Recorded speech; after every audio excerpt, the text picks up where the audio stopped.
porque en este recorrido por el país que he estado haciendo, pues hay lugares donde la magna está a 26 pesos, totalmente fuera de norma. Pero el precio del petróleo no ha aumentado realmente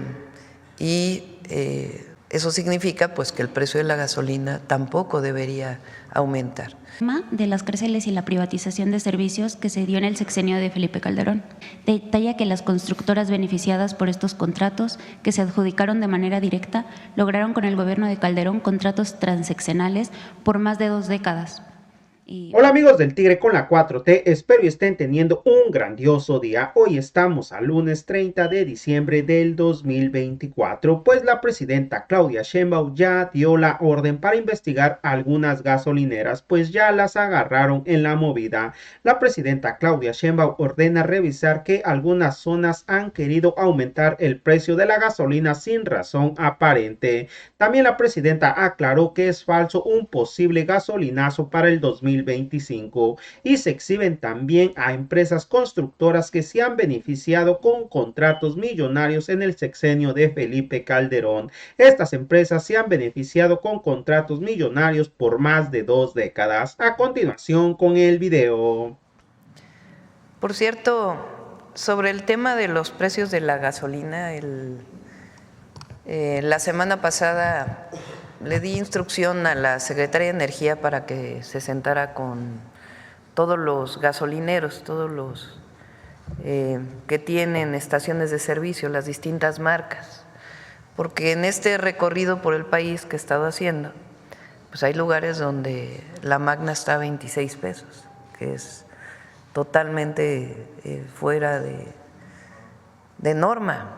En realidad no hay un precio máximo para la gasolina, no está establecido eso. Desde el 2013 con la reforma energética desapareció el poner precios máximos, pero no es posible que los precios en algunos lugares estén como están.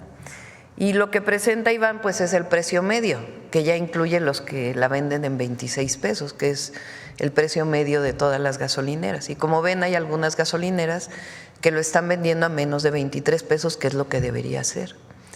Entonces, está haciendo un análisis Pemex junto con la Secretaría de Energía. Recuerden que está permitido importar gasolinas si tienen permiso por parte de la Secretaría de Energía, y otras se venden directamente en las refinerías de Pemex. Entonces, se está haciendo una revisión integral. En estos días salió que va a haber un aumento del IEPS. En realidad eso viene en la ley desde hace mucho tiempo. El IEPS, que es un impuesto que se cobra en la gasolina, que nosotros vamos a seguir, si sube mucho el precio del petróleo, se controla el IEPS, como fue en el momento de cuando salió o cuando hubo la invasión de Rusia a Ucrania, que hubo la guerra en Ucrania, y en ese momento el petróleo subió mucho de precio. Entonces se utilizó el IEPS para disminuir el precio de la gasolina y que no impactara en la inflación en México. Nosotros vamos a seguir utilizando ese mecanismo, pero el precio del petróleo no ha aumentado realmente. Eso significa pues que el precio de la gasolina tampoco debería aumentar. Entonces estamos trabajando conjuntamente con Secretaría de Energía. Ella va a tener reuniones con los gasolineros y vamos a establecer mecanismos para que no tenga pues un aumento la gasolina, que en el pasado se decía que si aumentaba la gasolina solo impactaba a un sector de la población. Eso es falso, porque la gasolina, el diésel pues son materiales, bienes líquidos que son indispensables para el desarrollo de la economía. Entonces vamos a estar pendientes de ello y ya se los vamos a informar.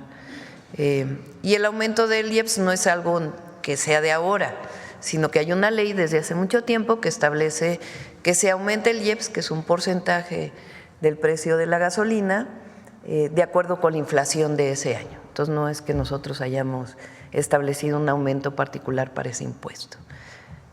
Bueno, lo quería mencionar porque sí, en algunos lugares está muy alto el precio de la gasolina. Llamar atención a donde se tenga peso. Pues vamos a seguir con el quién es quién en los precios, pero también este análisis que se está haciendo de por qué en algunos lugares está alto el precio, si es un asunto de los gasolineros o están ocurriendo otros problemas, para poder evitar pues que haya este aumento en el precio de los combustibles como nos comprometimos. Lo único que puede aumentar pues es el incremento de la inflación.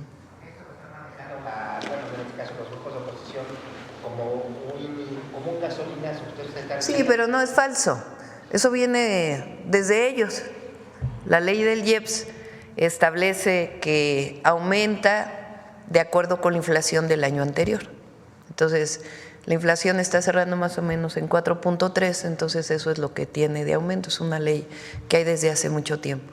Pero a nosotros nos interesa controlar, o más que controlar, evitar que aumente el precio de las gasolinas por algún tipo de especulación. Entonces, por eso estamos haciendo el análisis y ya la Secretaría de Energía se está reuniendo con los gasolineros para evitar un aumento derivado de algún tipo de especulación y poder tener la gasolina como nos comprometimos, que no aumente en términos reales. Eso significa que lo único que puede aumentar pues es lo relacionado con la inflación del año anterior. Bueno, ahora sí, Aria. Presidenta, en otros temas, tras darse a conocer la sentencia de García Luna en Estados Unidos, usted tocó el tema de las cárceles y la privatización de servicios que se dio en el sexenio de Felipe Calderón, con el exsecretario a la cabeza de estas operaciones. Un reportaje publicado en Revista Fortuna sobre esta situación detalla que las constructoras beneficiadas por estos contratos, que se adjudicaron de manera directa, lograron con el gobierno de Calderón contratos transeccionales por más de 2 décadas. Y por la construcción, operación, conservación, mantenimiento de la infraestructura carcelaria, alimentación, lavandería, laboratorio médico y servicios de tecnología. Un gran hotel de lujo, así lo describió el presidente López Obrador, así los describió los servicios que ofrecen las empresas que participaron en esta incursión de actores privados en el sistema carcelario.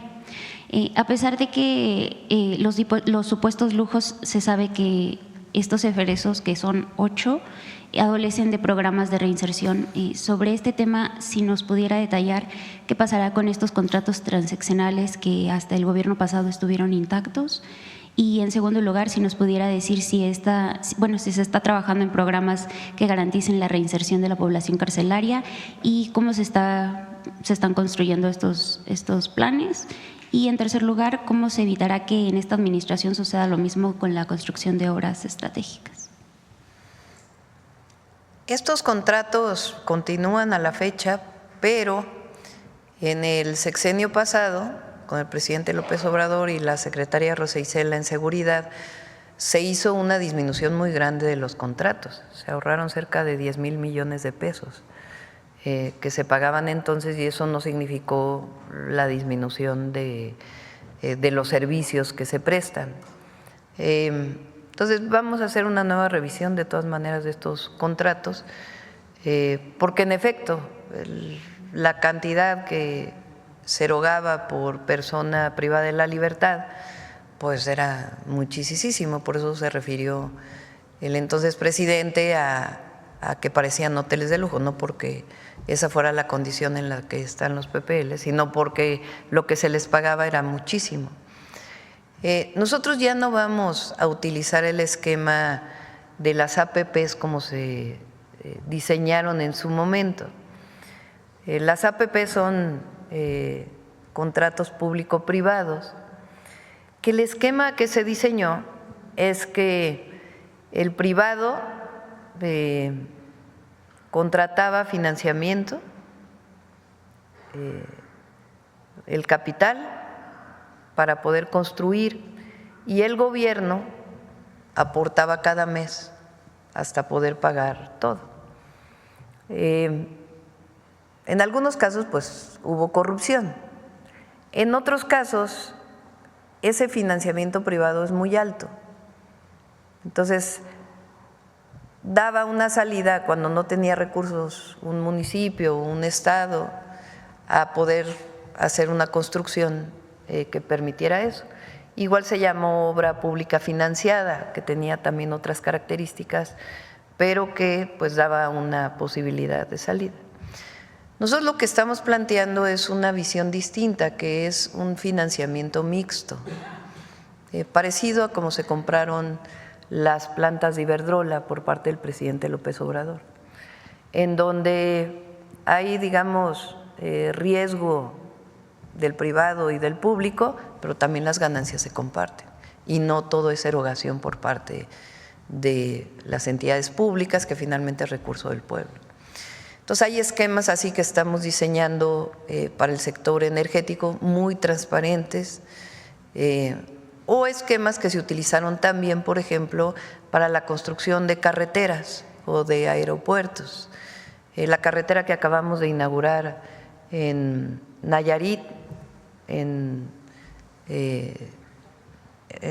la frontera entre Jalisco y Nayarit, en la costa, en Puerto Vallarta y Bahía de Banderas, la carretera que va a Bucerías, tiene un esquema muy distinto en donde también participan los privados, que le llaman,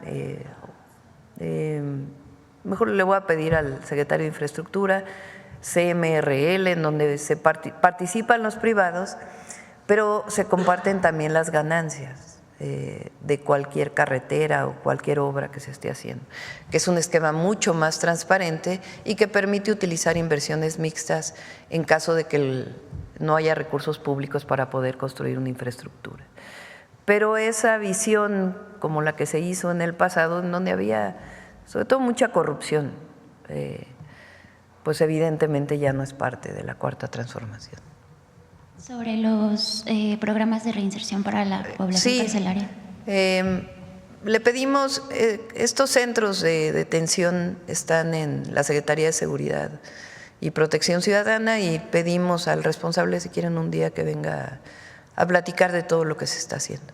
Muchas gracias, presidenta. Y por último, sabemos que Mike Johnson ganó hace algunas semanas la nominación republicana para permanecer como presidente de la Cámara de Representantes en Estados Unidos.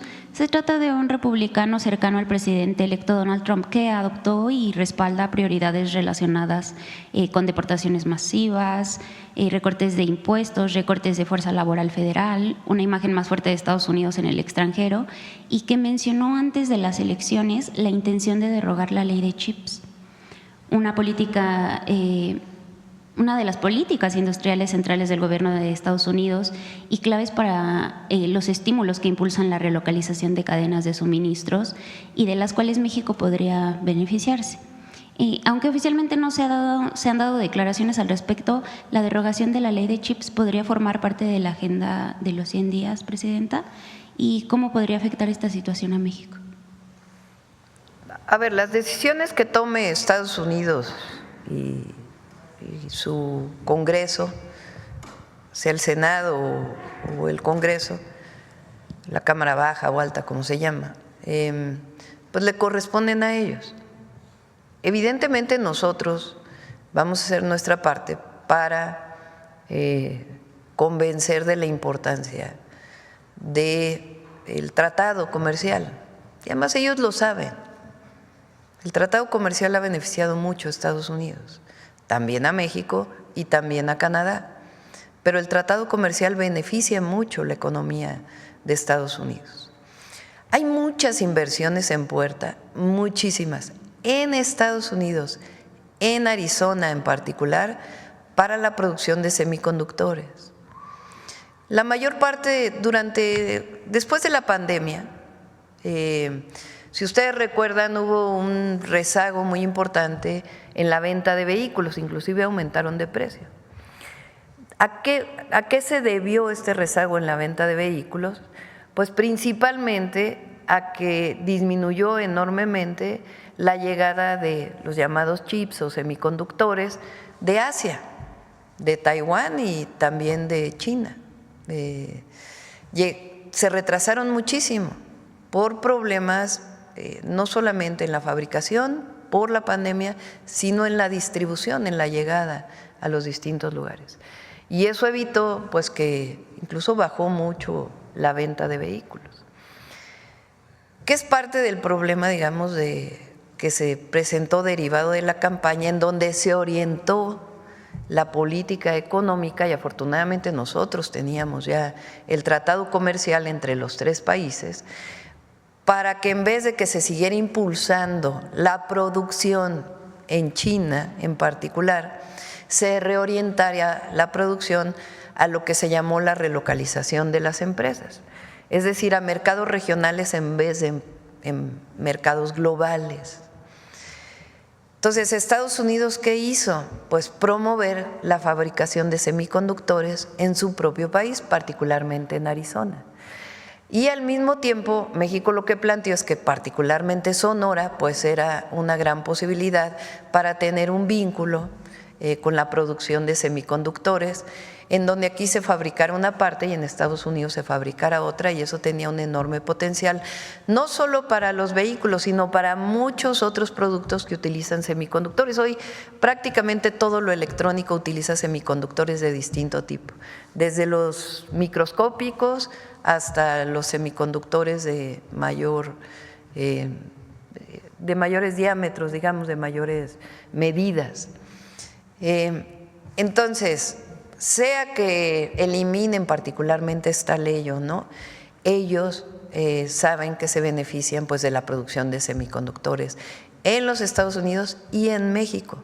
Foxconn, una de las grandes empresas productoras de semiconductores, tiene programado una planta en México que ya está muy avanzada, y otros fabricantes de semiconductores tienen en México programada la producción.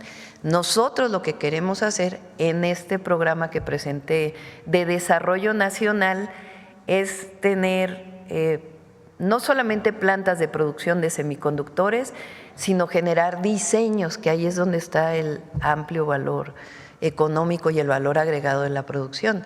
En México hay instituciones como el Cinvestav, particularmente el instituto que está en Jalisco, pues tiene un vínculo muy grande con las productoras de semiconductores en México y tiene investigadores que se han dedicado a este tema de manera muy importante. El otro instituto se llama el INAOE, también tiene investigadores que se dedican a la investigación de semiconductores de manera muy importante, y nuestro objetivo pues es generar el diseño de semiconductores a través del vínculo de distintos investigadores en nuestro país. Entonces, en pocas, resumiendo, a México y a Estados Unidos le conviene mucho seguir produciendo semiconductores y dejar de depender pues de Asia en particular, porque eso nos da pues mucha fortaleza en esta sustitución de importación.